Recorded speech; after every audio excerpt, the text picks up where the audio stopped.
Order! Order! You are an incorrigible delinquent at times.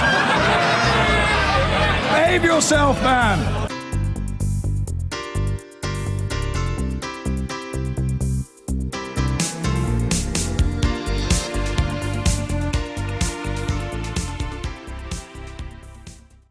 Now, Labour's ruling executive has won a legal challenge, which means it can stop new members from voting in the leadership contest. The Court of Appeal said the party had acted within its powers by deciding who was eligible to take part. But supporters of Jeremy Corbyn said the ruling would disenfranchise almost 130,000 members and undermines democracy in the party. And the case isn't over yet, as Kieran Jenkins reports. We support Corbyn. Even by Labour's recent standards, it's been an extraordinary day of infighting, ending with Jeremy Corbyn accusing the party's ruling executive of making up the rules as they go along. We allow the appeal.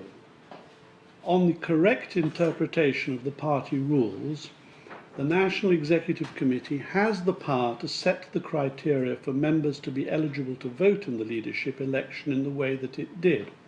This was Labour's national executive in court to remove a leadership vote from 130,000 of its own members, against the will of the party leader. Why? Because they joined in the past 6 months. I'm hugely disappointed in the result for me and probably for 130,000 other Labour members that have been excluded under this ruling. I'm also hugely grateful for the over 2,000 donors that have supported us so far financially in bringing this action. Thank you very much. Well, it's going to be hard for the Labour Party to sell this as any sort of victory. They've had to fight their own members in court just to get to this point. And don't forget, Jeremy Corbyn had to come to court just to get on the ballot paper. Add to that tens of thousands of angry, disenfranchised members. It isn't pretty. At the very top of the party, a wrestling spectacle that wouldn't look out of place in Rio. Jeremy Corbyn and Ian McNicol, the party's General Secretary, who's pushed for these voting exclusions. And it comes as Mr Corbyn has tightened his grip on the party apparatus, his backers winning 6 seats on its national executive, giving him a voting majority. The Corbynite NEC could, in theory, remove the General Secretary. So the next person you see is really someone he wants on board. The NEC has the authority to set the rules of leadership. What we're asking is that those rules are guided by a principle of democracy and inclusion. That hasn't been the case. This time it feels a bit like they're making it up as they go along.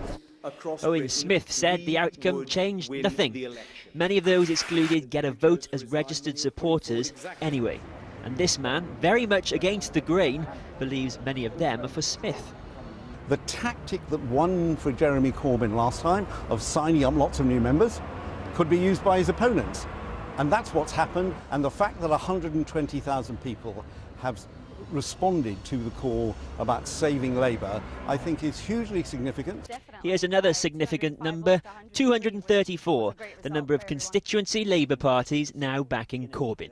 All I'm interested in is Jeremy Corbyn, and I believe that what he represents is something which is progressive. It represents truth and honesty, and I think lots of people can get behind that. His policies are great. Thank you very much. There's 4 more weeks of this. For Labour, it's been another bruising day. Kieran Jenkins reporting. I've been getting away with it all my